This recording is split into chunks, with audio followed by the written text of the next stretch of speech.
This is The Coaching In, a podcast from 3D Coaching. So welcome to this edition of The Coaching In, where I'm in conversation with Coach Fran Smith, who wrote in from Brazil and said after we had the 3D book club around simplifying coaching, she said, "I've read your book." So I said, why don't you come and do a book club edition where you talk about what you're learning? So welcome, Fran. Thank you so much, Claire. It's really my pleasure to be here. I'm very happy to talk about the book. I'm actually reading it for the second time at the moment. Wow. Well, first of all, let's find out a bit about you. So tell us a bit about your coaching journey. Well, my coaching journey began many years ago when I was in England and I was teaching English, and I married a Brazilian, and I came to, well, let me rewind. Before that, we went to live in Portugal, and I couldn't do anything because I couldn't speak Portuguese. And at that time, which was about 30 years ago, it wasn't so cosmopolitan there in Lisbon. And I had one option, which was teaching English. So I began teaching English and I fell in love again. I fell in love with teaching, having fallen in love with my Brazilian. And I carried on teaching back in London. And then a few years later, I came to Brazil again to teach. And I found myself, after a while, staying in Brazil and working in the corporate world, teaching business English. And I found myself, of course, listening, because my students were the ones who needed to do the speaking and I needed to listen. So I became quite a good listener. And I also became, for many of them, I believe, a confidant, because I was outside of their normal corporate world. I was someone who would come in and listen. And a couple of things happened. The first thing is that they passed on their passion of business to me, because they were all passionate about that. And the second thing is that I formed this desire to be able to help them. I realized I had this special relationship with them, but I didn't know quite how. And then when coaching appeared, I guess you're already seeing what happened quite naturally, is that I thought, well, I could just be coaching them in English. So it was quite a small step, really, from where I was to how I became a business coach, which is what I am today. Wow, that's amazing. So it was a little series of slight tweaks. Yes. And I think, like many people, I was kind of almost coaching before I was coaching, or I was being led in that direction, even before I knew the profession existed. Yeah. And interestingly enough, my first thinkers were those very same students who had the trust in me to say, yes, okay, you can carry on with us and coach us in English. That's amazing. So you were like me, doing it before it was kind of a common thing. Yeah.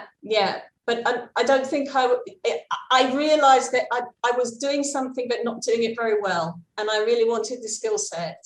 And that's what I found in coaching. So you've been coaching for a long time. Well, not so much. I mean, officially, 7 years. I've been coaching for 7 years. Yeah. Okay. So I'm on my pathway, my credentialing process, done my ACC, done my PCC, and I read your book as part of my preparation for my MCC, which is where I am now, preparing for. Yeah. So what difference did it make? A huge difference. I mean, it's by far the best book I've read on coaching in terms of helping me in a very practical way. And it was quite an annoying book because, yes, I was doing it all wrong. I was multitasking and reading it on my treadmill. And of course, I didn't get any exercise done because every paragraph I would have to jump off my treadmill and write down some gem that I wanted to use in the very next coaching session. So it was really annoying. But I had lots and lots of pieces of paper. I still have pieces of paper with gems and tips and things that I should be following in the coaching session. And it has really, I would say, transformed the way I coached. Wow. Well, thank you for the feedback.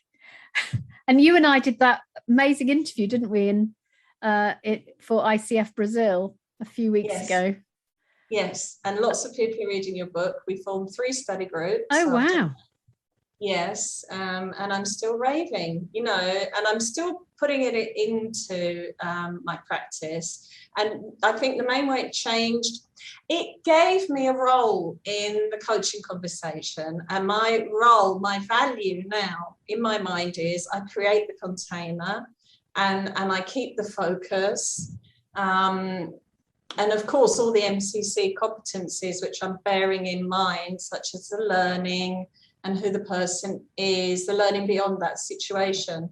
But just having that structure and realizing the value of that gave me enough value that I can control needing to give more, which is what was getting in the way. That's such an interesting insight. Giving more was getting in the way. Because I think mastery is so much about trusting the process more than we trust ourselves. Yeah, and I trust it now. And if I still, and I'm not saying I've been totally transformed, because it's really a process. And every now and again, I won't be able to resist the urge of solving and advising. I won't be able to resist the invitation that comes very often from the thinker. But I do know that it won't work as well as if I just trusted the process. And I see it again and again and again, So these people you're working with, what are they saying? Well, it's interesting because sometimes they'll almost think it comes from me, but it's not. But I know it's not. Yes. So they'll say, that was great, that was really good. And they'll look at me with admiration and I'll think, well, I hardly said anything and it all came from you. And sometimes I'll say that as well. Yeah. But, it's not like they realise it all comes from them, but it is all coming from them. They realise it works. Yeah. I think that's one of the biggest ethical dilemmas when you work in this way, is that the less you say, the more the person that you're coaching thinks it's yours. Yeah. And they walk away saying, that was really useful. That was really good. Yeah, that was great advice. More often, because I remember I had a mentor coach years ago, an MCC mentor coach, and I remember saying, that was great, thanks. And she said, well, you did that. And so maybe I need to be highlighting that more to them. Mm. I think, though, when I highlight it, they still think it was mine. You want to go? No. I can remember years ago, I was working in partnership with somebody and she rang me up and she just had a 45-minute coaching session. And she said, I don't know what to do really, because I only asked one question. And then the lady spoke for 45 minutes and said that was the best conversation that we've ever had. 45 minutes. And I thought, when I have a thinker who goes for 20 or 25, I think that's a record. But obviously... 45 is the record to beat. 45, wow. But what listening skills as well. Yeah. And it isn't easy because it's simple. It isn't easy because there is a depth of presence which is very, very deep. It's like if you just move your eyes, people notice. Yeah. So it's quite tiring, actually, because of the concentration, not because you're solving, but because of the concentration involved. Mm. Mm. Last week's coaching in is about coaching and the Argentinian Tango, and how you have to have the heart to heart and you have to have that contact all the time in the way that you're partnering together and improvise.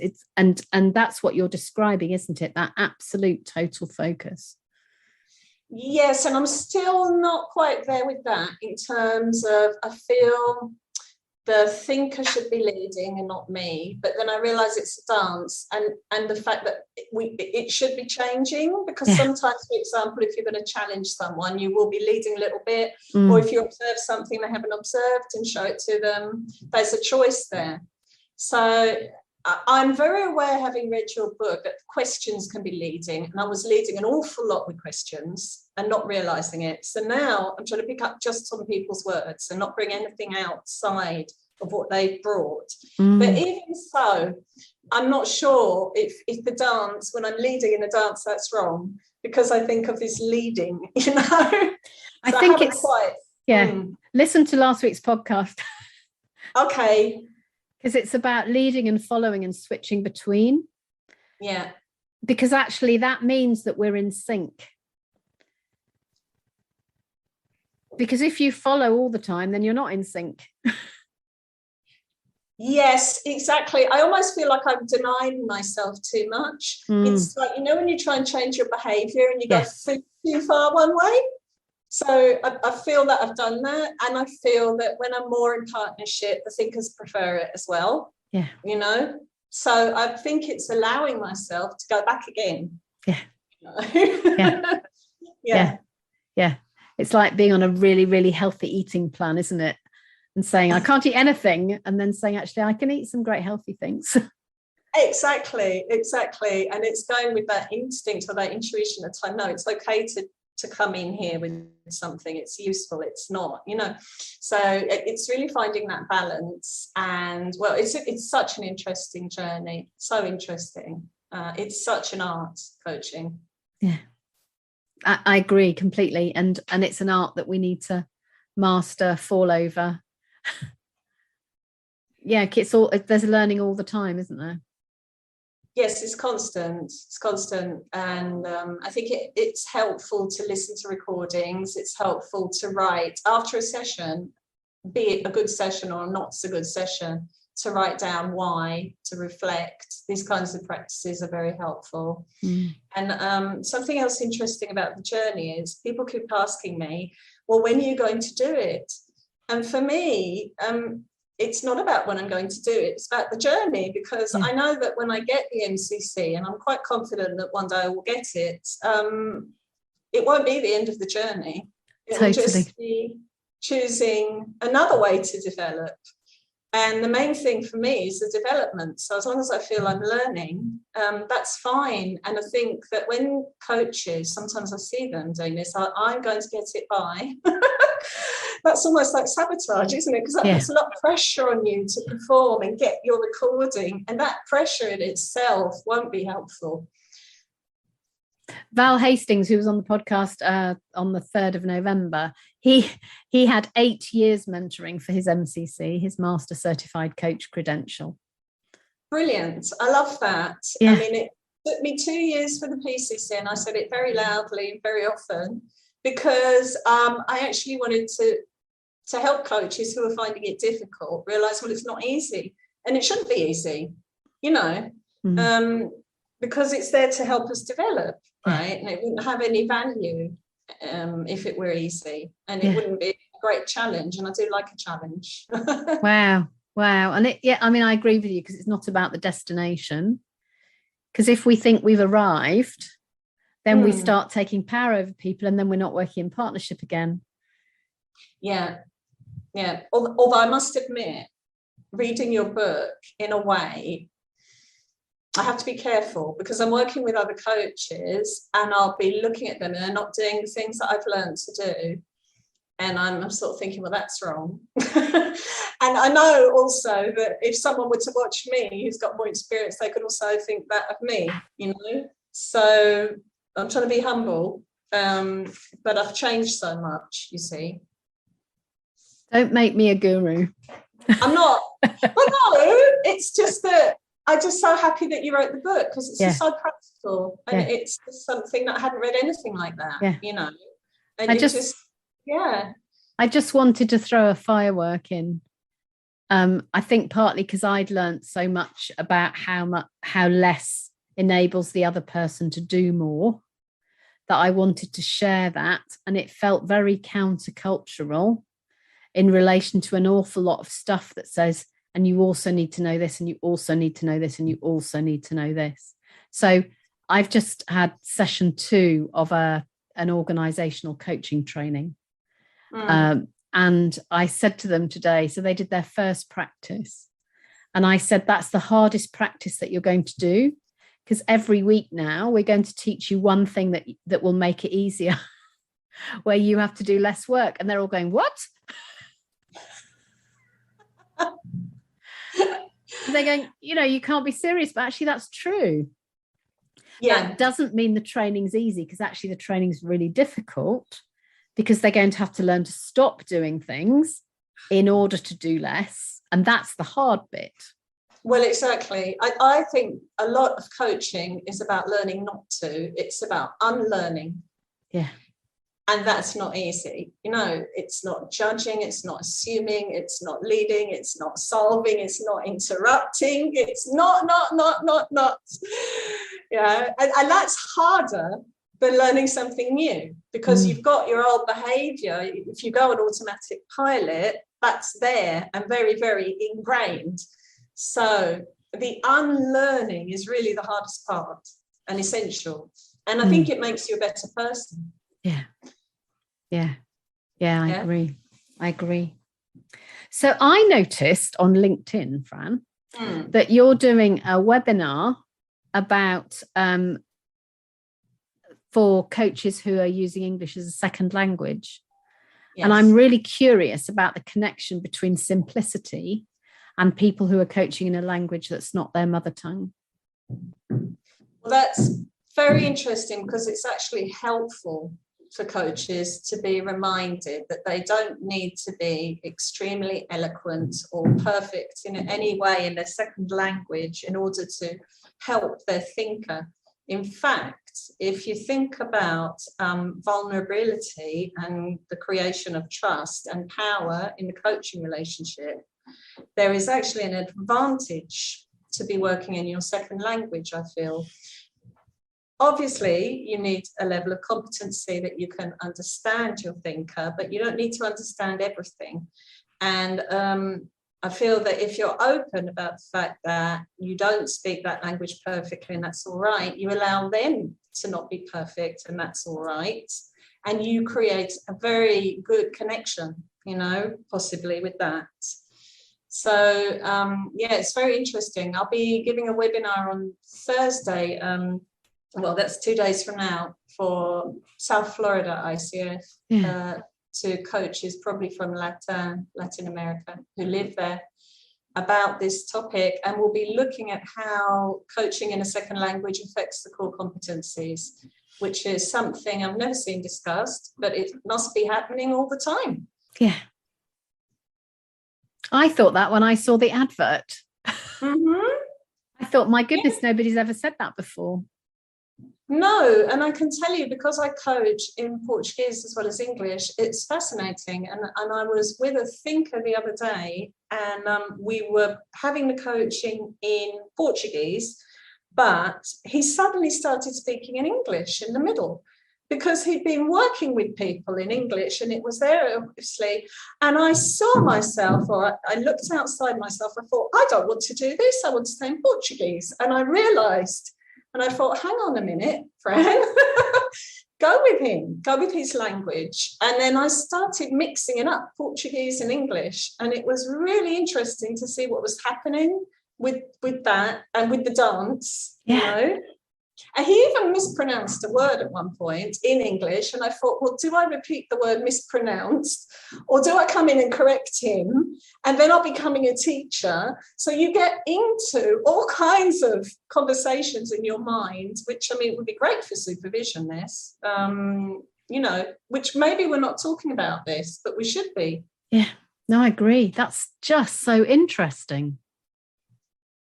So interesting. But you're right, there must be huge numbers of people coaching in a language that's not their mother tongue. And being coached. Yeah. Yeah. You know? There's some research that's been done about in counselling or therapy that says if somebody's experienced trauma in their early life, it's useful for them to have therapy in the language they spoke when they experienced the trauma. Because to re-engage in that early childhood experience, it's more impactful if you do it in the language that was the language that they would have been speaking at that time. Yeah. And I wonder what's happening when people switch between languages. I wonder, because people often have roles identified with languages. So, and it's interesting to think about what their identity and how their identity changes with the language. And if they're working in business with English, if they're not bringing that mindset there to the coaching session, so it might be worth discussing it with the thinker, if it comes up. And another thing I notice is when I learn from my thinkers, because sometimes they'll use metaphors that I don't understand in Portuguese. And the metaphor is so rich, for our work. So I'll ask them and they'll explain, they'll teach me. So again, you've got that power thing going on.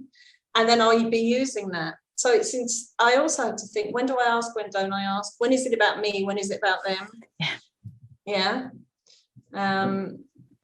But yeah, it's like a perk of doing it in another language. You do improve your language knowledge, but that's a perk of coaching in general, isn't it? You don't go in there for your benefit, but you come out wiser. Yeah, absolutely, because you just get some wisdom absorbed through your skin on the way.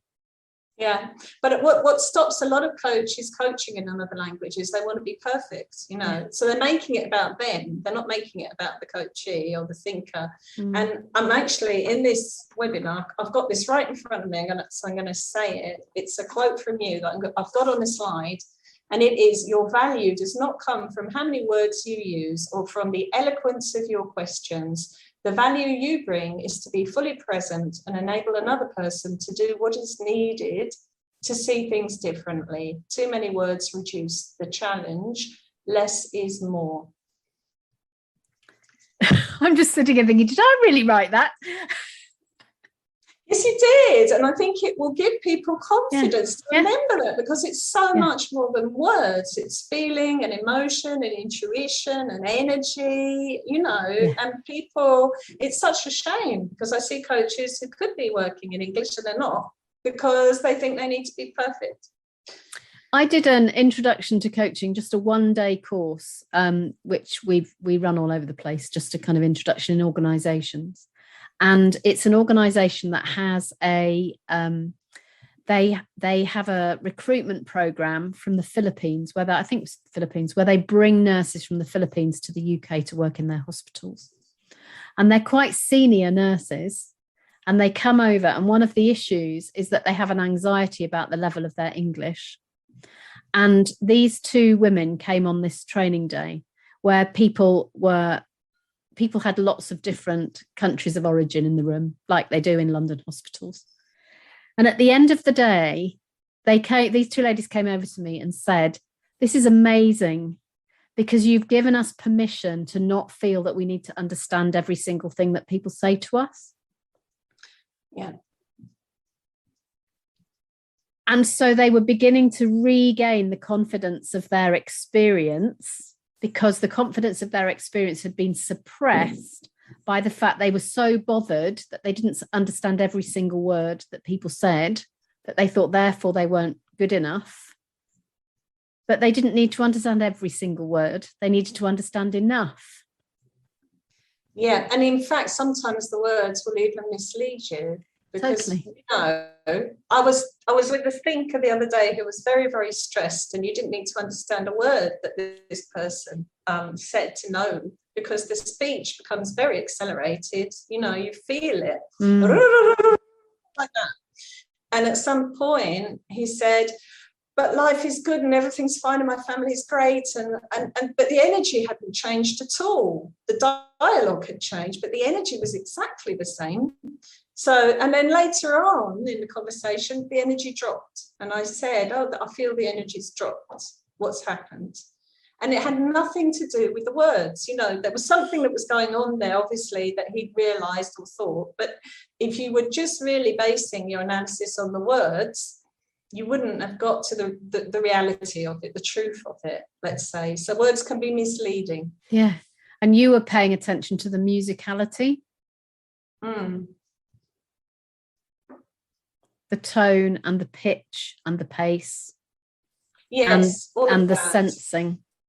Yes. Because you get into kind of empathy with the person and you feel stressed by them. I mean, you're there calm and serene, and suddenly, oof, what's this? What do I do with this? Which brings us back to the dance. I mean, should you kind of accelerate a bit to get in there and then calm down, or do you just confront them with your calmness and not go there? That's interesting, isn't it? Because there's that saying, match for rapport, mismatch for change. And I guess that's a judgment call in the moment about whether the most appropriate thing is to match or to mismatch. Because, so for example, if you meet somebody in the street and they've lost their mobile phone, and they go, well, I can imagine in Brazil, yeah, I suspect that the musicality of I've lost my mobile phone will be different in different cultures around the world, won't it? But it will be quite an agitated, loud, oh, I've lost my phone kind of thing. And often if that's what happens, the person who's trying to support them will say, let's just sit down. Where did you last see it? Yeah. So that's a really good example of mismatching. Yeah. But then there are other cases where it might be the other way round, where somebody might be quite flat in their tone, where to mismatch straight away could seem really disrespectful. So you say to me, I've had a really bad day and a really difficult week, and I've just lost my biggest customer. It's really hard. And I go, so what would you like to do today? You go, whoa, whoa, whoa. Cheer up. It's all going to be fine. Your coach is here. I am your magical inspirer. So my gut feeling as you say that is that I think you have to take a judgment call in the moment, don't you? Yeah. Which is part of the art. You just never know what's going to come to you, and you never know. There is not a recipe, really. I mean, there's a recipe with the container, with the structure, but that's the only part there's a recipe for, you know, and that's what I'm holding on to for dear life. And the rest, you just got to have faith in the process, but it works, you know. And if it doesn't, that's okay too. You know, you're learning. And so we can work out what to do together, can't we? Yes, exactly. Yeah. So that's one to really think about. And the cultural kind of undertones and overtones of that are also really interesting to think through. Yeah. And that's what I'm really interested in at the moment. And that's what I want to be talking about with people more, because I feel this conversation, we're not having it. And it's important, at least to investigate it, you know. So I have never heard anyone else talk about it ever, apart from when I read your little advert for your piece of work in Florida. Never heard a word. Yeah, well, I'm going to start a SIG for the ICF. Great. We're going to launch it after the webinar, and I'm going to start co-creating with people. Some kind of course, some kind of training, some kind of a safe space for coaches to practice coaching in their second language and receive feedback and discuss these kinds of topics, how it affects competencies and vulnerability and power and all the rest of it. And so let's go. I'm beginning. I'm very excited. Let's see what happens. That sounds amazing. So if any of our listeners are interested, how do they get in touch with you? Well, you can get in touch with me by LinkedIn, Fran Smith Coaching, and just write me a message and I'll reply. Well, there aren't thousands of messages. I might reply slowly, but I will reply. And most welcome to join us, yes, and to create something new in the world of coaching. Wow, there's an invitation to our listeners. Thank you so much. So if there was one nugget that you would want to leave with listeners as a result of this conversation we're having today, what would your nugget be? Well, coaching is much more than understanding every word the person says. You know, there's an awful lot going on in a coaching conversation. So what I want to say is to people who coach in a second language, please bear that in mind, right? And I think that's it. But I have a question for you, Claire, because fire away. I don't know. Should I be asking you about this? I believe there's another book there is in the making. There is another book. Right. In the making. Okay. And anything you want to reveal, or is it top secret, no spoilers? It's about the path to mastery. Right. And it's about at the moment, the running total is 10. It's about what's underneath the ICF coaching competencies or any coaching competencies that actually demonstrate mastery. So one of the issues about us getting very fixated on the coaching competencies is that actually people can demonstrate them and it's still not mastery. So mastery is what happens underneath them. Yeah. So it's about what's underneath, and actually it's about, I'm just looking at my little list. It's about things like, I'm not going to give you all my spoilers. Okay. It's things like vulnerability. It's things like musicality, the tone and the timing of conversations. It's something about not knowing. And there'll be a chapter on each. And it's not a spoiler to say that the chapter on partnership is all about the Argentinian tango. Oh, okay. And I went into a sort of, I'm writing the book in consultation with a coach in Italy. And we've been toying with the idea of coaching as a dance. And last week, it was my job to research the Argentinian tango, because the Argentinian tango is improvised, which is the closest dance to coaching because it's not choreographed. So I spent hours writing like one paragraph. And then, as everybody will know who's listening, last week's interview was meant to be about power and partnership. And then she lets out, she's an Argentinian tango teacher. No. Well, that's the universe conspiring, you know. So now I go back to all that jolly work I did last week, and I'm going to delete that paragraph. And she's given me permission to transcribe what she said, which was 1,000,000 times better than what I'd written. How wonderful. So she will be quoted. So that's kind of the way it's going at the moment, the new book. But you know me, I reserve the right to learn, so it might change direction. Yes. And thanks for telling me. And I'll tell you what, any idea when it's coming out? At the moment, we're still faffing with the first chapter. So. Okay, so don't hold your breath, Fran. No, don't hold your breath, Fran. Although, if you read our blog, it'll probably give you a bit of sense of what's coming up, because actually that's where I work my things out that then go into the book. So simplifying coaching was actually a whole load of blog posts put together in an order that made sense. So I suspect that if you were to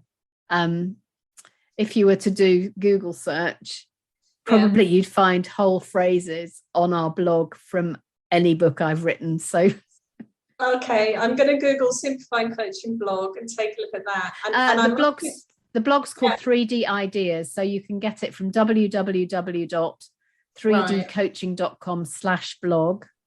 Okay. And there's a hyperlink at the bottom where you can sign up and get it every week.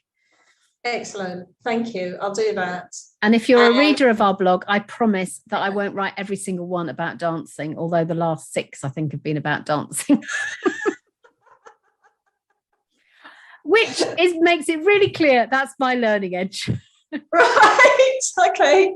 Well, you could go into jazz a bit, because there's a lot of improvisation in jazz. Don't even go there, Fran, because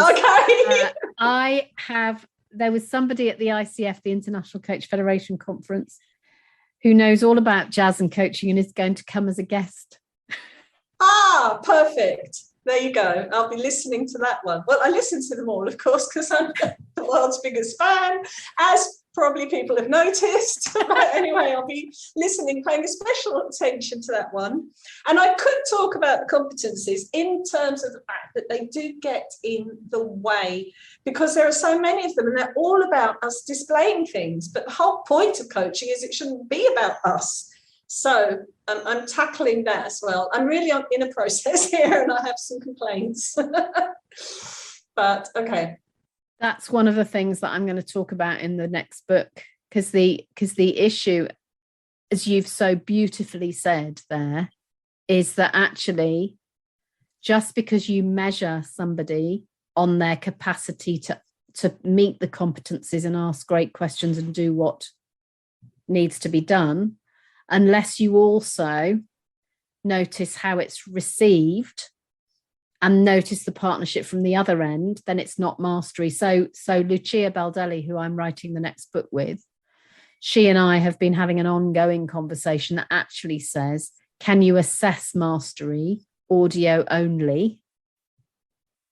Because actually watching the video gives you a much better sense of how people are switching the lead and follow between them. I often think that because I record in audio, and I think sometimes I'm giving, what could I say, like subtitles to it. I'm saying, oh, I noticed you opened up your hands like that. And I would be never saying that. But I think, well, they can't see, so I've got to say, otherwise it won't make any sense, you know? But then you're performing for the recording. So I would prefer video, but I don't know how the thinker would feel about the video. Yeah, it's a complexity, isn't it? But it's definitely a work in progress. Mm-hmm. Working out what is mastery, and how do we know it when we see it is one question, but how do we begin to aspire to that? So the other spoiler on the book is that Lucia is a coach that I have mentored. I am mentoring towards her MCC. So she's talking about what needed to change and what she did to change it. So it's really exciting. Okay, but don't hold your breath, Fran, because you're on chapter 1. But all right. Correct. But the good news is, well, it's not chapter 1. It'll probably be like chapter 6. But okay. My experience of writing is that it takes months to write the first chapter and to find your voice and to get a structure that's going to work. But once you've written the first chapter, whichever number chapter it is, the others come out really easily. That makes sense. That makes a lot of sense. The hardest step is the first. So we're not going to take 4 months to write each chapter. So don't worry about that bit. Okay. I know, and you told me to go to the blog. I'll be going. Great. Yes. So what a pleasure to talk to you, and thank you for being a super fan. That's right. Anytime. And it's been really great to talk to you today. So I'm Claire Pedrick, and I've been in conversation with Fran Smith. All right. Thank you for listening, everybody. Bye-bye. If you've enjoyed what you've heard today, please share the podcast with a friend who might also be interested. And if you'd like to become one of our regulars at the Coaching Inn, you can subscribe at Podbean or on iTunes. We look forward to meeting you on the next podcast. You've been listening to The Coaching Inn. Find out more about us at www.3dcoaching.com.